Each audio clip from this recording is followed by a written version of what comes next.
अस्सलाम वालेकुम। मेरा नाम है अबरार चौहान। आज हम बाब नंबर 6 के अंदर पढ़ने जा रहे हैं सोल्यूशन की डाइल्यूशन, यानी कि हम कंसनट्रेटेड सोल्यूशन से डाइल्यूट सोल्यूशन अपनी मर्ज़ी की मोलैरिटी का कैसे बना सकते हैं। उसके लिए एक फार्मूले का इस्तेमाल होता है और उस फार्मूले के इस्तेमाल करने के बाद हमें डाइल्यूट करने के लिए कंसनट्रेटेड सोल्यूशन में से कुछ मिकदार लेनी होती है। उसके लिए पिपेट इस्तेमाल होती है और बाद में डाइल्यूशन के लिए फ्लास्क या मयरिंग सिलेंडर इस्तेमाल किया जा सकता है। इन तमाम चीज़ों को, फार्मूले को और मिसाल को समझने के लिए हमें अपने लेक्चर की तरफ जाना होगा। तो चलते हैं अपने मौजू की तरफ। आज का हमारा मौजू है डाइल्यूशन ऑफ सोल्यूशन। इसका थोड़ा सा मतलब वाज़ेह करता हूँ। डाइल्यूशन ऑफ सोल्यूशन का मतलब है कि आप किसी कंसनट्रेटेड यानी कि ऐसे सोल्यूशन जिसमें ज़्यादा मिकदार है सोल्यूट की, उसमें से कुछ हिस्सा लेते हैं और उसमें सॉल्वेंट डाल के उसे डाइल्यूट करते हैं। मसलन समुंदर का पानी लें।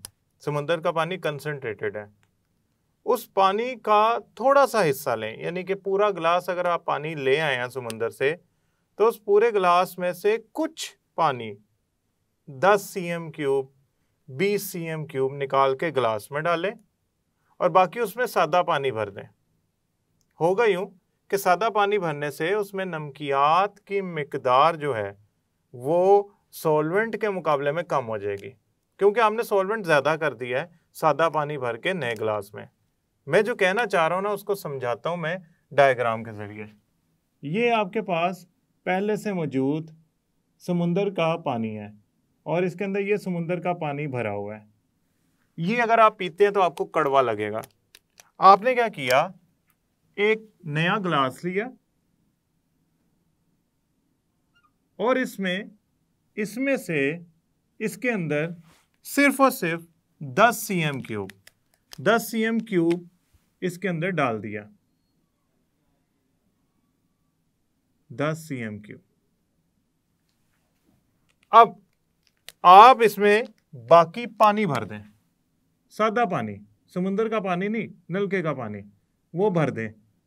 तो होगा यूं कि अब ये जो आपका नया सोल्यूशन बना है इसके मुकाबले में ये डाइल्यूट होगा। इसके मुकाबले में क्या होगा? डाइल्यूट होगा।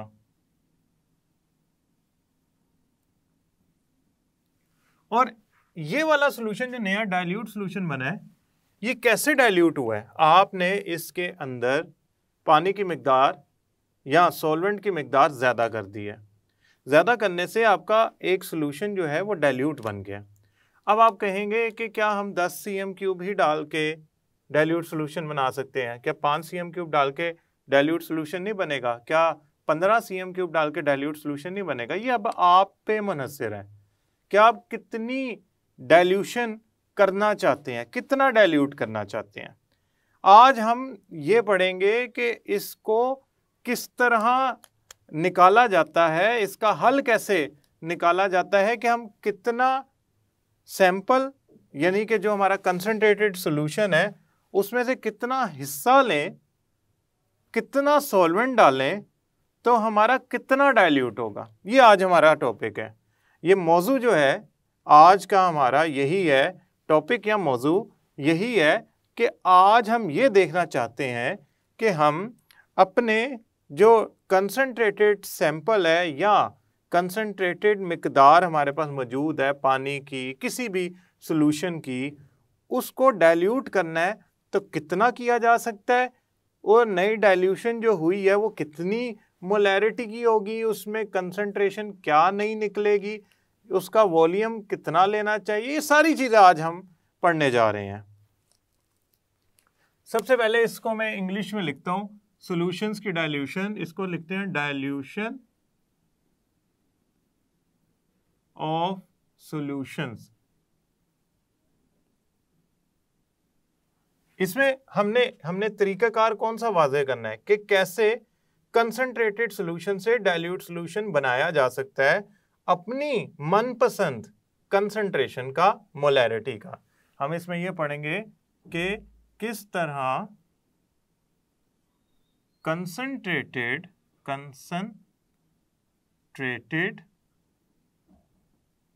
सॉल्यूशन से डाइल्यूट सोल्यूशन बनाया जा सकता है, इसकी वजाहत करने जा रहे हैं। मिसाल के तौर पे आपसे कहा जाता है कि आपके पास पोटाशियम पर मैंगनेट यानी कि KMnO4 है। ये आपके सामने KMnO4 की तस्वीर है। ये एक इंतहाई खूबसूरत से रंग, पर्पल से रंग का होता है, जामनी रंग के करीब तरीन इसका रंग होता है। थोड़ा सा उससे आप यूँ समझ लें ज़्यादा सख्त, ज़्यादा भारी होता है रंग उसका, या डार्क होता है रंग।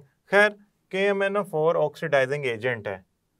ये हमारी अक्सर व बेशतर ऑर्गेनिक केमिस्ट्री में इस्तेमाल होता है ऑक्सीडाइजिंग एजेंट के तौर पे। हमें इसका सोल्यूशन चाहिए होता है अपनी एक ख़ास मोलैरिटी का, लेकिन लेबॉर्ट्री में या तजर्बा गाह में हर वक्त हर मोलैरिटी का सोल्यूशन दस्तयाब नहीं होता। तो हम क्या करते हैं, कंसनट्रेटेड सोल्यूशन बना के रख लेते हैं। मिसाल के तौर पे मैंने KMnO4 का तजर्बा गाह में जो कंसनट्रेटेड सोल्यूशन देखा वो था 0.1 मोलर, कैपिटल M, बड़ा M। किसको साबित करता है? ये करता है मोलैरिटी को। इतना सोल्यूशन था KMnO4 का तजर्बा गाह में पड़ा हुआ। मैंने तजर्बा करना था, उसके लिए मुझे 0.01 मोलर चाहिए। कितना? 100 cm3। मुझे इसमें से इतना सोल्यूशन बनाना है 100 cm3 मिकदार का। तो कैसे बनाऊंगा? ये असल में सोचना आपने। अब इसको एक फार्मूले के ज़रिए हम बेहतरीन तरीके से वजाहत करते हैं तो आपको ये समझ आ जाएगा कि इससे ये वाला सोल्यूशन कैसे बनाया जा सकता है। हमारे पास एक फार्मूला होता है डाइल्यूट सोल्यूशन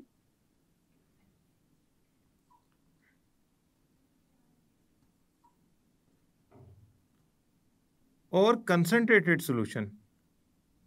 आपने क्या करना है, इस तरफ डाइल्यूट सोल्यूशन लिखना है, इस तरफ कंसंट्रेटेड सोल्यूशन लिखना है, कंसंट्रेटेड सोल्यूशन लिखना है।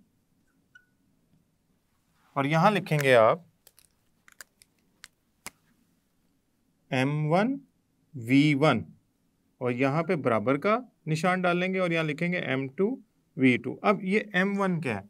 असल में जो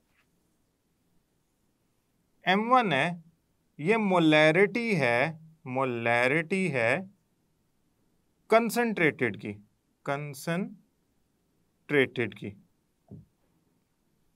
V1 क्या है? ये वॉल्यूम है कंसंट्रेटेड का। यानी कि मोलैरिटी ऑफ कंसंट्रेटेड सॉल्यूशन को अगर मैं वॉल्यूम ऑफ कंसंट्रेटेड सॉल्यूशन से ज़रब दे दूं तो मेरा जो जवाब आएगा वो असल में बराबर होगा उस जवाब के जो मैं मोलैरिटी ऑफ डाइल्यूट सॉल्यूशन को उसके वॉल्यूम से ज़रब दे के निकालूंगा। मतलब इसका जवाब आ रहा है 2, तो इसका जवाब भी आएगा 2। ये फार्मूला होता है हमारे पास। इधर मैं बाकी लिख देता हूँ। M2 का मतलब है मोलैरिटी ही, मगर इस दफ़ा ये मोलैरिटी M2 की साबित करती है डाइल्यूट को, और V2 वॉल्यूम साबित करता है किसको? डाइल्यूट सॉल्यूशन के।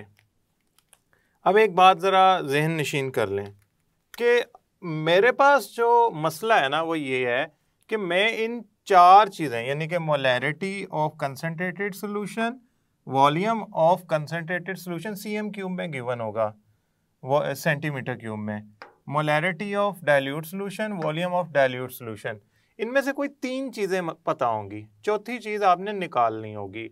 मैं दोबारा बता देता हूँ, इस फार्मूले को इस्तेमाल करने से पहले आपको सिर्फ 3 चीज़ें पता होंगी, आपने चौथी चीज़ निकालनी होगी। वो चौथी चीज़ निकालने के लिए आपने ये फार्मूला इस्तेमाल करना है। अभी मैंने आपसे कहा है कि मेरे पास तजर्बा गाह में यानी कि लेबॉर्ट्री में पड़ा है 0.1 मोलर सोल्यूशन, यानी कि मेरे पास कंसनट्रेटेड जो है वो 0.1 मोलर पड़ा है। उससे मैंने बनाना है 0.01 मोलर, कितना वॉल्यूम का? 100 cm3 का। तो मैं कितना इसमें से वॉल्यूम लूंगा जो 100 cm3 का ये सोल्यूशन बनाए, यानी कि मुझे इसका वॉल्यूम निकालना है V1 जो कंसंट्रेटेड सोल्यूशन में से निकालूं। फिर मैं उसमें क्या डालूं? जिस तरह इसमें डाला था डाइल्यूट करने के लिए, सॉल्वेंट डालूं, पानी डालूं तो वो डाइल्यूट हो जाए।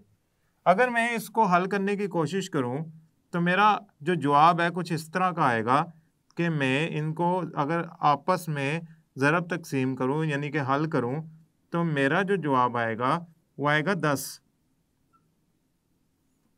यानी कि आपने कंसंट्रेटेड सॉल्यूशन का जो वॉल्यूम लेना है वो लेना है 10 cm3। अब आप कहेंगे ठीक है 10 cm3 ले लिया, उसे 100 cm3 तक कैसे पहुंचाएं? बड़ा आसान तरीका है, देखें ये है आपके पास मेजरिंग फ्लास्क। अब उसके बाद आपने क्या करना है, ये 10 cm3 पिपेट से, पिपेट एक बारीक सी ट्यूब होती है जिससे 10 cm3 की मिकदार को आप कंसंट्रेटेड सॉल्यूशन से निकाल लेते हैं। मसलन मिसाल के तौर पे आपका कंसंट्रेटेड सॉल्यूशन जो है ना वो इस बीकर में पड़ा था, ये कंसंट्रेटेड सॉल्यूशन पड़ा है जिसकी मोलैरिटी है 0.1 मोलर। आपने क्या करना है, पिपेट जो एक बारीक सी ट्यूब होती है उसके ज़रिए आपने इसमें से 10 cm3 निकाल लेना है और वो 10 cm3 इसमें डाल देना है। इस फ्लास्क के ऊपर पैमाना लिखा होता है कि ये यहाँ तक ये है, यहाँ तक ये है। मसलन यहाँ लिखा होगा कि अगर आप यहाँ तक पानी डाल लें तो 100 cm3 हो जाएगा, यहाँ तक डाल लें तो 50 cm3 हो जाएगा और यहाँ तक डालेंगे तो 10 हो जाएगा जो मैंने भर दिया है। उसके बाद क्या करें, आप इसमें पानी डालें, यानी कि आपने पहले क्या किया 10 cm3 कंसंट्रेटेड सॉल्यूशन इसमें डाल दिया और 100 cm3 पूरा करने के लिए बाकी इसमें पानी डाल दें। ये लें। अब जब आप इसमें पानी डाल देंगे 10 cm3 कंसंट्रेटेड सॉल्यूशन के अंदर तो उससे होगा यूं कि जो आपका सॉल्यूशन बना है, जो आपका सॉल्यूशन बना है वो डाइल्यूट सॉल्यूशन बन जाएगा। ये बना है 100 cm3 डाइल्यूट सॉल्यूशन, किसका? 0.01 मोलर का। अब ये जो आपका जवाब आया है, अब जो जवाब आया आपके पास ये वाला, ये असल में 0.01 मोलर हो गया है। अगर मैं पानी ना डालता तो ये जो मैंने इसमें से हिस्सा निकाला है वो है 0.1 मोलर, लेकिन पानी डालने के बाद उसकी मोलैरिटी कम हो गई। पानी डालने के बाद ये 10 cm3 चला गया 100 cm3 में। तो बड़ा आसान तरीका हो गया। अब मैं आपको दोबारा एक या दो लाइनों में इस बात को समझा देता हूँ। आपने इस फार्मूले के ज़रिए निकाल लेना है कि आप कंसंट्रेटेड सॉल्यूशन का कितना वॉल्यूम लेंगे और बाद में उसमें पानी डालेंगे या सॉल्वेंट डालेंगे तो आपका सॉल्यूशन बन जाएगा। मुझे पता लगा कि मेरा 0.1 मोलर में से 10 cm3 अगर मैं लेता हूँ और उसमें बाकी पानी डालता हूँ 100 cm3 करने के लिए तो मेरा इतना मोलर सॉल्यूशन बन जाता है। ज़रूरी नहीं है कि ये इतना ही मोलर बनाया जाए, ये तो इस बात पर मुनहसर है ना कि आपका रिएक्शन में कौन सी मोलैरिटी चाहिए। मुझे इतनी चाहिए थी तो मैंने 0.01 मोलर बना लिया। आप क्या करें, आप इधर 0.02 मोलर रखें और फिर इसको हल करें तो आपको अंदाज़ा होगा कि आपको ये मिकदार नहीं चाहिए 0.02 मोलर बनाने के लिए। आपको हो सकता है इससे 2 गुना मिकदार चाहिए हो, यानी कि 20 cm3, 20 cm3 या 20 cm3। आप क्या करेंगे, फिर पिपेट में से 20 cm3 इसमें डालेंगे, बाकी पानी भरेंगे कहाँ तक? 100 cm3 तक। तो वो 100 cm3 बन जाएगा 0.02 मोलर का। तो बड़ा सादा सा तरीका था, मैंने आपको समझाने की कोशिश तो की है और आप इसको, मुझे उम्मीद है आप कर भी लेंगे। इस मिसाल को देखते हुए हम इसको हल करने की कोशिश करते हैं। ये मिसाल है हमारी 6.4। इसके अंदर हमने करना ये है कि पोटाशियम पर मैंगनेट यानी कि KMnO4, ये असल में ना KMnO4 को उर्दू में लिखा हुआ है पोटाशियम पर मैंगनेट को, उसका 0.01 मोलर के 10 cm3 डाइल्यूट किए। यानी कि आपने पता क्या किया, आपने कंसंट्रेटेड सॉल्यूशन में से 10 cm3 लिया और उसे डाइल्यूट किया कहाँ तक? 100 cm3 तक। ठीक हो गया। आपके पास जो जवाब के अंदर, यहां लिखते हैं पहले जवाब। अब आपके पास मौजूद क्या है?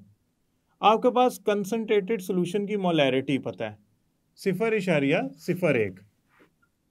ये आपने ली कंसंट्रेटेड सॉल्यूशन की कितनी वॉल्यूम में, 10 cm³ में, और उसे डाइल्यूट कर दिया कितने वॉल्यूम तक, 100 cm³ तक।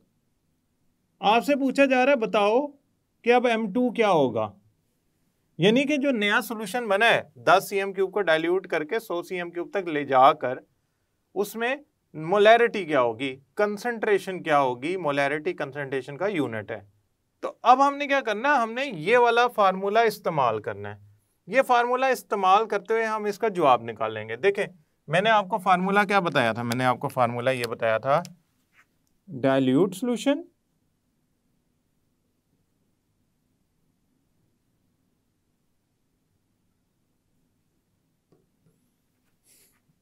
कंसंट्रेटेड सॉल्यूशन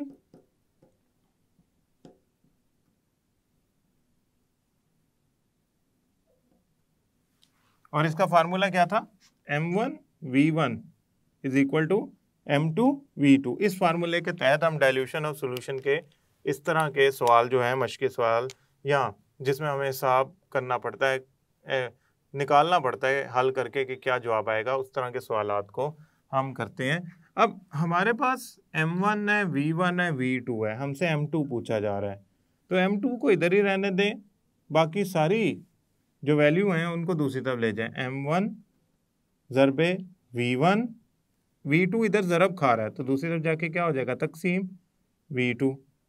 याद रखिएगा हिसाब की जो मुसावात होती हैं, इक्वेशंस जिसे आप कहते हैं मुसावात, उसमें अगर कोई चीज़ इक्वेशन के मुसावात के एक तरफ ज़रब खा रही है तो दूसरी तरफ वो तकसीम हो जाती है।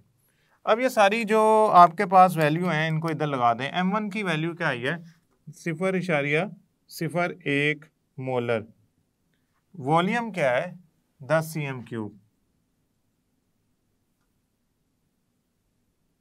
और जो आपने नया डाइल्यूट करके वॉल्यूम बनाया वो है 100 cm³। अब इसको अगर आप हल करेंगे तो आपका जवाब आएगा 0.001, यानी कि जो इशारिया है वो यहाँ आएगा 0.001 मोलर। ये नया आपका सॉल्यूशन बनेगा जो आपने डाइल्यूट करके बनाया है। आसान लफ्ज़ों में बताऊं, इस जो आपको पहली बात है इसके इर्द गिर्द बॉक्स बनाना है जो मैंने हमेशा से आपको बताया। अगर आपके पास ये कंसनट्रेटेड सॉल्यूशन है 0.01 का, आप चाहते हैं कि आप इसका 10 cm³ लें, उसमें पानी डालें, कब तक, जब तक वो 100 cm³ ना हो जाए। अब वो जो 100 cm³ पानी डालने के बाद, सॉल्वेंट डालने के बाद, डाइल्यूट करने के बाद जो नया सॉल्यूशन बना है उसकी मोलैरिटी क्या होगी, उसके लिए मैंने फार्मूला इस्तेमाल किया। फार्मूला मुझे बता रहा है कि जो अब आपका नया सॉल्यूशन बनेगा उसकी मोलैरिटी डाइल्यूट होने के बाद हो जाएगी 0.001 मोलर।